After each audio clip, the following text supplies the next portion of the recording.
Hello friends, welcome back to our channel guys. നമ്മൾ കാണാൻ പോകുന്ന കസിൻസ് ആൻഡ് കല്യാണം എന്ന് പറഞ്ഞ മലയാളം വെബ് സീരീസിൻ്റെ എപ്പിസോഡ് 2 ആണ്. എപ്പിസോഡ് 1 നിങ്ങൾ ആരും കണ്ടിട്ടില്ലേ? ഞാൻ ലിങ്ക് ഡിസ്ക്രിപ്ഷനിൽ കൊടുത്തിട്ടുണ്ട്. കാണാത്തവർ തീർച്ചയായും കാണേണ്ടതാണ് ഗൈസ്. അപ്പം നമുക്ക് നേരെ വീഡിയോയിലേക്ക് പോകാം. എപ്പിസോഡ് 1ൻ്റെ അവസാനത്തിൽ നമ്മൾ കണ്ടാണ് കനമാനു ആ മണ്ഡപത്തിലേക്ക് വരികയാണ്.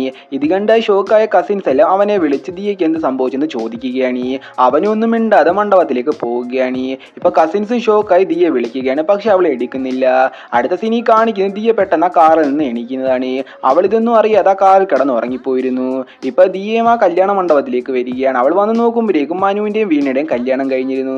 ഇതെല്ലാം കണ്ടുകൊണ്ടിരുന്ന ചന്തുനും ദേഷ്യം നിന്നൊരു കാറിൽ നാം മദ്യപിക്കുകയാണ്. ആ ഒരു സമയത്തേക്ക് ദിയയും ആ കാറിൽ വരികയാണ്. എന്നിട്ട് അവളുടെ നിന്ന് കുപ്പി മേടിച്ച് അവളും കുടിക്കുകയാണ്.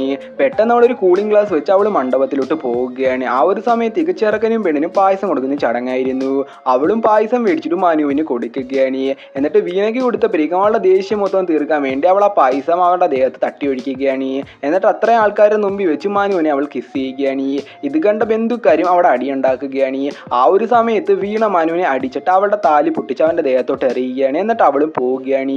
ഇതെല്ലാം കണ്ട കസിനും മനുവിനോട് പറയുകയാണ്, നീ കാരണമാണ് ഇതെല്ലാം നടന്നത്, നീ ഇന്നലെ പോയിരുന്നെങ്കിൽ ഈ ഒരു പ്രശ്നം നടക്കത്തില്ലായിരുന്നു എന്ന്. സത്യമെല്ലാം മനു അവരോട് പറയുകയാണ്. ആക്ച്വലി മനു രാത്രി ഇറങ്ങാൻ ശ്രമിച്ചിരുന്നു. ആ ഒരു സമയത്തേക്ക് അവൻ്റെ അമ്മ ഇവിടെ കണ്ടു. എന്നിട്ട് അവനോട് പറഞ്ഞു, നീ എന്നെക്കുറിച്ച് ഓർത്തില്ലെങ്കിൽ പോലും നിന്നെ ജനിപ്പിച്ചില്ലെങ്കിൽ നിന്നെ ഇത്രയും നാൾ കഷ്ടപ്പെട്ട് വളർത്തി നിന്റെ അച്ഛനെ കുറിച്ച് നീ ഓർക്കണമെന്ന്. അതുമാത്രമല്ല ദിയെ എല്ലാവരും ഈ കുടുംബത്തിൽ സ്നേഹിക്കുന്നു, നീ കാരണം ഈ ഒരു കുടുംബ പ്രശ്നം ഉണ്ടാക്കില്ലെന്ന് അവനോട് പറയുകയാണ്. ഇത് കാരണമാണ് മനു ആ രാത്രി പോകാഞ്ഞത്. എന്നിട്ട് മനു ഇപ്പോൾ അവൾ ആദ്യമായി കണ്ട കാര്യങ്ങളെല്ലാം ഓർക്കുകയാണ്. മനു കുട്ടിയായിരുന്ന സമയത്ത് അച്ഛനും അമ്മയായിട്ടൊരു കല്യാണത്തിന് പോവുകയാണ്. പക്ഷെ അവൻ ഈ ഒരു കല്യാണത്തിനോട് പോകാൻ താല്പര്യമില്ലായിരുന്നു. കാരണം അവൻ ആരെയും അവിടെ അറിയത്തില്ലായിരുന്നു. അതുകൊണ്ട് തന്നെ അവൻ വിഷമിച്ചാണ് കല്യാണത്തിന് പോയത്. അങ്ങനെ അവൻ കല്യാണത്തിന് പോയിരുന്ന സമയത്ത് അവിടെ ഒരു പെൺകുട്ടി ഇവരെ തട്ടിയിടിക്കുകയാണ്. അത് ദിയ ആയിരുന്നു. അങ്ങനെയാണ് ഇവർ ആദ്യമായി രണ്ടുപേരും കാണുന്നത്. അങ്ങനെ ഇവർ പതിയെ ഫ്രണ്ട്സ് ആകുകയാണ്. എന്നിട്ട് ദിയ അവരോരോ കസിൻസിനെയും ഇൻട്രൊഡ്യൂസ് ചെയ്യുകയാണ്. അങ്ങനെ അവരും പെട്ടെന്ന് ഫ്രണ്ട്സ് ആകുകയാണ്. ചന്തു വരുന്നവരുടെ കൂട്ടത്തിൽ ഏറ്റവും സ്മാർട്ടും ആക്റ്റീവുമായിട്ടുള്ള ഒരാൾ. അതുമാത്രമല്ല അത് മേഘയ്ക്ക് ഈ ഒരു സമയത്ത് 1 വയസ്സ് മാത്രമേ ഉള്ളായിരുന്നു. അവരും ഈ ആൾക്കാരുടെ ചെരുപ്പെല്ലാം മാറ്റി വെച്ചും ആരും കാണാതെ റോജാപ്പാക്ക് കട്ടതെന്നും കളിക്കുകയായിരുന്നു.